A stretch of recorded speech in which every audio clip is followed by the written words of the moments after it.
So I'm Antolino. I'm creative director at Typeform. And so the first thing I want to say, this talk is going to be very casual, okay? It's just like me sharing what I've learned during the last half a year while doing a rebranding. So here you go. So during the last 5 months at Typeform, we've been in a process of doing a rebranding of our company, of our brand. And some things happened that let us understand that we needed an internal change. Because 2 years ago, 2 years ago when I joined the company, we were 30 people. And right now, we're about 200 people. So in 2 years, we went like, and it's hard to grow up. So that's why I kind of like framed the presentation in a very like kind of teenagey kind of like look, okay? So, couple of things about me. I've always been super passionate about music. I love making electronic music, DJing, and I also love storytelling. I love telling stories, right? So you're gonna see that my presentation is framed into like 3 acts, okay? Just to make it useful for you to follow up. Okay, so let's get started. Every classical story starts with a character, okay? And as you can see in these pictures, there's some kids here, 10-year-old kids, and this one is me when I was 10 years old. But if you look closely, there's no evidence on this picture that that guy is actually me. So I could come here and start over and say, this guy is me, and that guy is actually me. And you know what? Like, you would never know. So kids, usually in general, when they 10 years old, they're very generic. But actually, if you look to them, like if you scratch a little bit, and get ready. I mean, big warning now, like this presentation is full of awkward pictures, so just bear with me, okay? There you go. That's me when I was 12 years old. And if you see this picture, you can see that there's more information here, right? Like you see this kid that takes care about, it doesn't go to the gym much, but takes care about his image and wears black. And as this is the cover of a VHF film, you can see that he's interested in like filmmaking, right?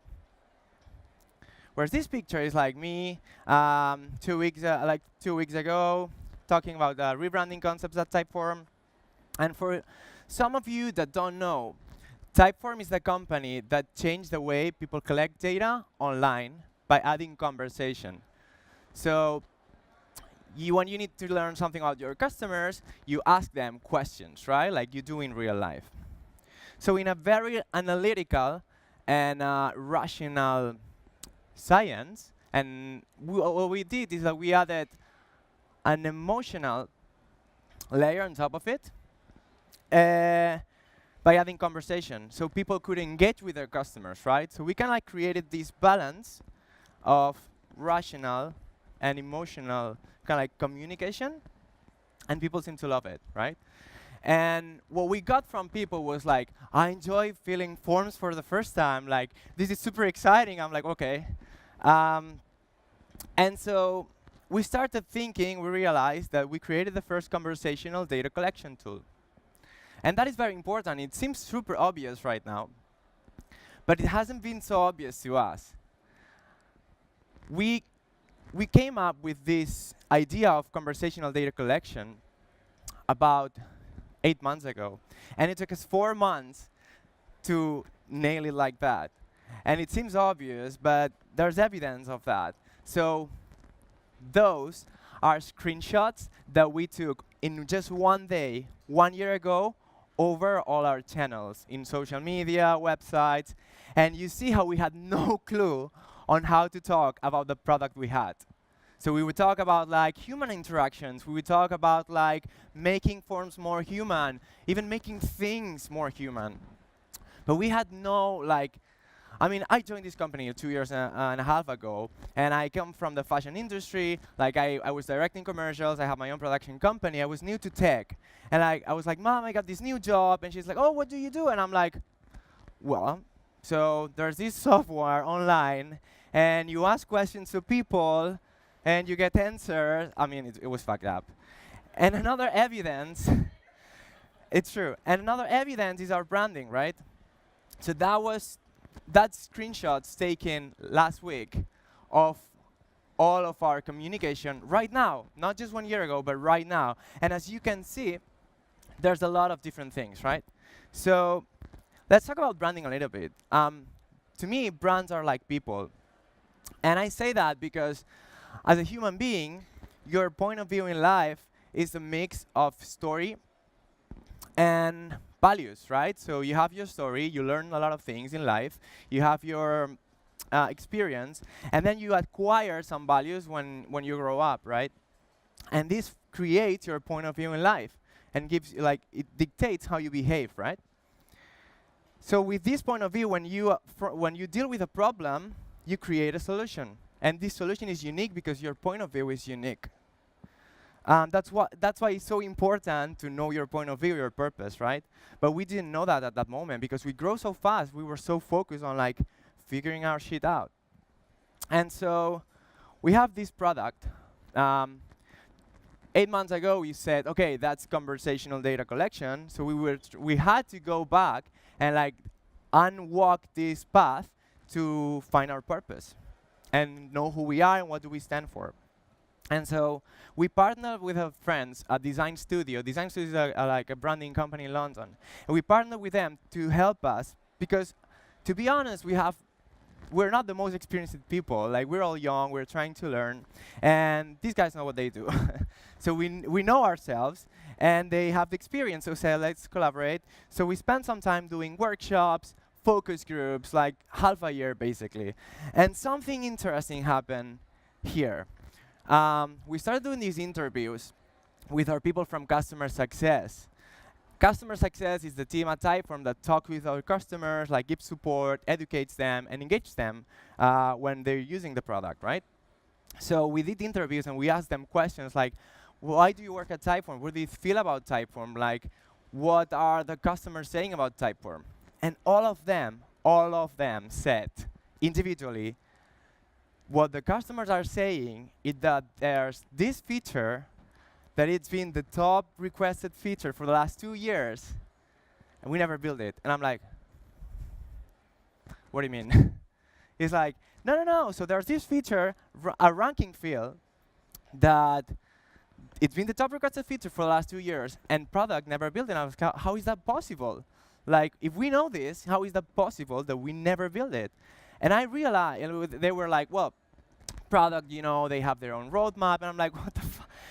It was super weird. And then I was like, okay, so if we don't listen to each other, because I understand, like, it's been a super hard period of time. We were like so focused on growing up. So if we don't listen to each other, how are we gonna deliver good value to our customers? Yeah, the product is good. People liked it. But how are we gonna like express ourselves and explain why do we do what we do? So I started analyzing our teams, and that's what I got. So we had a product team, and then customer success team, marketing team, very classical. Like, how many of you guys have this organization, more or less? Okay, several, cool. And I analyzed my team, which at that moment was 8 people. And even inside my team, I had a division, right? So 4 people were the design core, and 3 people were the media core, like doing films and stuff. And I was like, okay, so we're very isolated, I see, by discipline. So designers with designers, marketers with marketers, which is good when you're trying to learn because you have other people to collaborate with. But communication, okay. And so I was not the only one that saw this problem. So on the left, we have Sancha, director of marketing. He was supposed to come here but couldn't make it at the end. And David Apple, VP of customer success. And both of them were coming to me like, Antolino, do we have a problem? Like, communication's not flowing. I'm like, yeah, man, I know. And so what can we do? And Apple was like, I need more designers. I need more resources. And Sancha was like, I want to make the marketing bigger, and like I want everyone to be in marketing. I was like, okay. I'm just gonna have a coffee and think about it. And so what I realized is that we were growing up and we were all trying to achieve the same purpose. We had the same goals, but we were pulling in completely different directions. And so I realized that if we really wanted to deliver the value to our customers, externally, we had to get ready internally first. And so, now that we have the problem, we move to Act 2. So, I was thinking, what is that is bringing us together? What do we have in common, no? Like marketing team, customer success, creative team, what do we have in common? And the answer was purpose. We had the same, some of us, like some of the designers of my team had the same purpose as some agents from customer success, growth. Others had retention, right? And so because I'm a creative director, I started analyzing the content that we create. And this is a very common framework, and this is all the content that your company should produce, right? And so the pyramid expresses the amount of content, and this is like a Google framework. And they use these words, hero, hub, help. And I added mine. So hero is kind of like the top of the pyramid, and it's like very expensive ads that you do, maybe a campaign a quarter or something like that, to attract and engage customers. Very inspirational. Then hub content is more regular content. It's like stuff that you should produce like regularly to engage with your customers. And then we have the help content, which is this massive amount of lo-fi content, like tutorials, questions, webinars, these kind of things that you produce like every week. So that's the content. The problem we had is like the creative team had to choose, like, okay, I get this campaign, but then I get this web series, or I get this other thing, and we had to prioritize stuff that was different nature. So it was like a fucking mess. So after thinking, we created what we call the user-centered communications team. And that was key for us. So user-centered communication team is basically a cross-functional communication team organized around the customer journey. And what does that mean?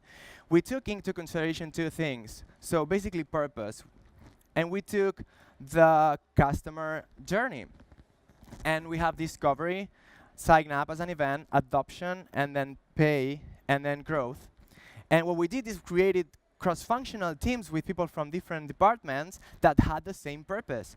And so we created these little like work groups that we call colonies. And for example, the awareness colony has the purpose of attracting as much people as possible. And the acquisition colony, for example, has as a purpose turn sign-up customers to paying customers.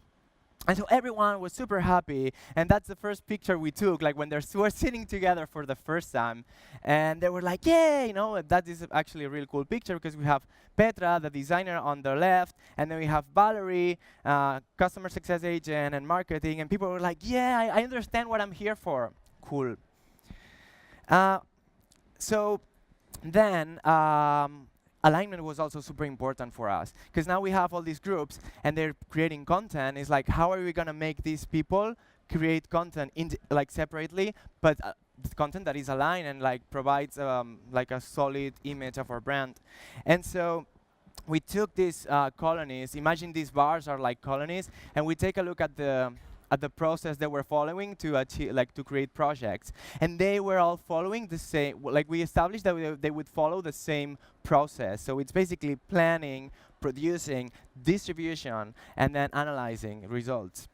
And so the guys who were working on the blue section and the people who were working on the pink section, we said, we're going to make these two groups. And so we merged them like that. And so we created what we call the collectives, which is basically a group of strategists, and another collective for creatives, which is like designers, copywriters, writers, whatever.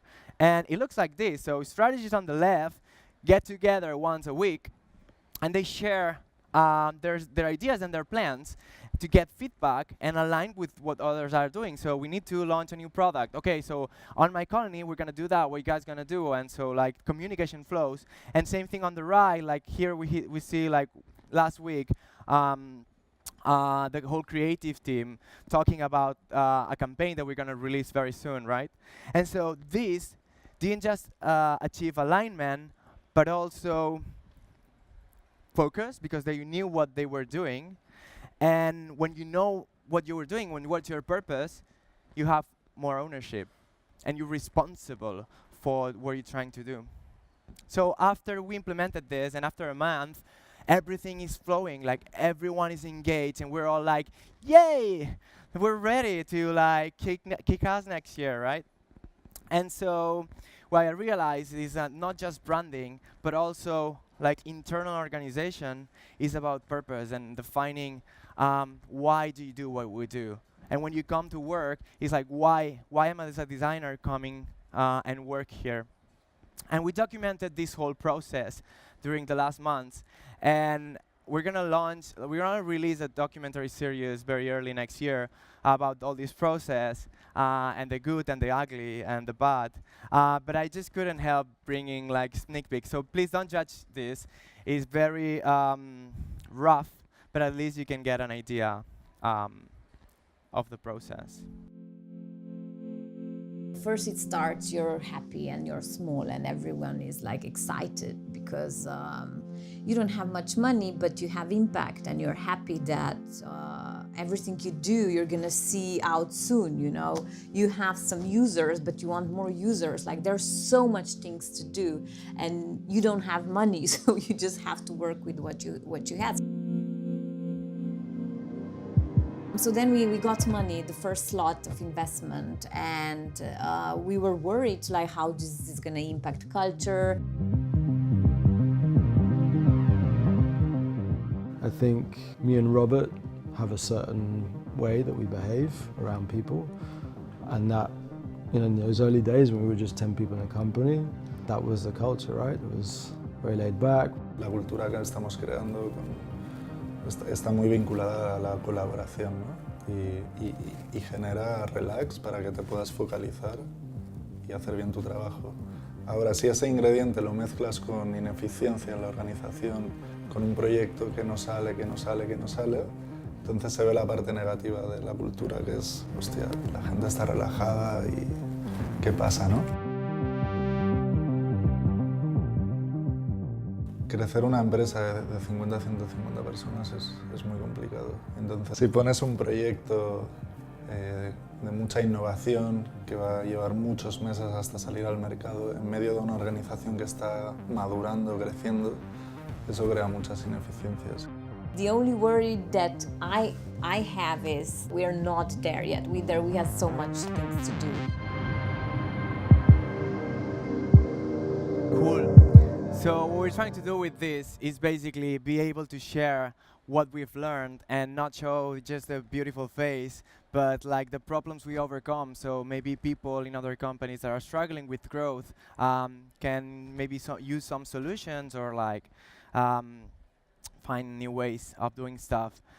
So we're coming to the end of this story, and I just want to recap what I learned during these months. So basically, when you get a round of investment and you get big money, you're excited and you're like, yes, fucking finally, like we're gonna grow, and you start hiring like crazy, and you're like, yeah, I want to do more. You have ambition and you're excited, and that's a very good thing. But also, like, there's chaos that comes with it. Like when you hire 30 people a month, I mean, that's super hard. And like, so growth is inevitable, but growing up is a choice. And so to me, that is the choice that we made by starting like an inner search, trying to find our purpose as a company and defining who we are and be able to stand for something. And also the choice of like, you know, the way we organize is not actually really good. We need to do something about it. So Chris, the VP of design at Typeform, told me one day, you know, I feel like Typeform with all this movement feels like a teenager, right? And I heard what he said, and I was thinking, I was like, I'm not actually sure that we're a teenager yet. Like, I feel more we're kind of like this puber, you know, like when you're 11, 12 years old, you start getting pubs on your dick, and you're like, everything is awkward, like you don't want to talk to anyone, you don't want to listen to what others are saying, you're like so focused on like what's going on in here that everything is a mess. And at some point, like, you didn't like my joke. I'm kidding. And so at some point, you're like, you realize that you need to grow up and you got to do something and sort your shit out. Typeform was more like this kid that it was very generic. It looks very generic it's still until we launch the rebranding next year. But things are changing, and if you scratch the surface a little bit, you're gonna find that this generic kit has depth inside and has aspirations and stuff. And so that's how I see my job. My job as a creative director is about like surfacing the essence, trying to find what is there that it's hidden for others, but that we can bring up to the surface and let everyone enjoy. And that's what excites me about my job, and that's what's been amazing about this process during the last half a year, like trying to find what is it in Typeform, why do we have this amazing culture, like what do we do this supposed to be super boring product, but at the end it's like, yay. And so basically helping brands or like ideas to transition from this pure, like really what the fuck is going on thing into like a teenager, like this shining teenager that is like a living statement and like is bold and is like expresses him or herself. And like when for example, I remember when I was 16 years old and like I started my rock band, my first rock band, and I jumped on stages and I was like, yeah, and I had the best time of my life. Or for example, when I was 18, I asked the bank for a loan to be able to study filmmaking. And those moments were like very important in my life, and I remember them very like with a lot of like good vibes. And so, or like right now when I'm just standing here in front of you, trying to share what I've learned in a very casual way during the last half a year at Typeform about finding purpose and defining who you are. So at least it's useful for some of you, and you can do something with it. So hope it was useful, and thanks for coming.